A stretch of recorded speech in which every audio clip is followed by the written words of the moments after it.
שומעים? יש לי רעיון להכתרה. הכתרה! מה יש לך? לא עושים את זה ככה. 12 שנה שהסניף מוקם, ושבט כזה עוד לא קם. לסניף דרושים מדריכים, ואז הגיעו שלפים, הם תמיד מפתח תקווה, להחזרים אביתר קיבה, שמואלי ואביתר השלפים, והם הכי מוזרים. אבי חלם והתפלל להיות בסניף הזה,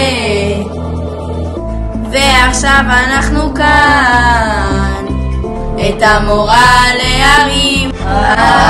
הכתרת השפעה זה יהיה כל כך צייצה, והסניף הלא זה מדריכנו עם השפעה רואה חיים, תכלס לנו חיים. אותה שכונה, אותו רחוב, מקלט קטן שהפך גנון, יש בו הרבה ילדים שרק צוחקים ונהנים. אוחנה מחזיק של הסניף, וטילה הוא מעדיף, אלה היא הספורטאית, ובסוף תסגור שלישית. אלינור היא מפונה, עלה לחיקוי של אחותה, אוריאל בשר אומרת איך, נתן אתה בכלל מדריך. סימני שלה.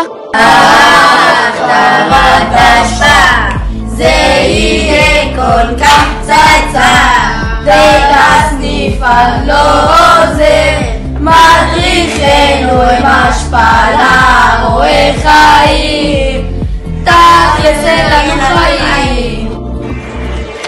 מזרעים אנחנו כאן, כל פעולה אני מוכן, לא כמו נתן לחובב, אני בסניף מאוהב בו, אני מכאן אני שייך, וכל חניך פה הוא כמו אח, אין הפועל בתל אביב, ויאללה יאללה מכבי. הכתרת השפעה זה יהיה כל כך צייצה, והסניף הלא זה מדריכנו עם השפעה רואה חיים, תכלס לנו חיים. הכתרת הרואה השפעה 22 במרץ, כ"ב באדר, תבואו, יהיה מטורף.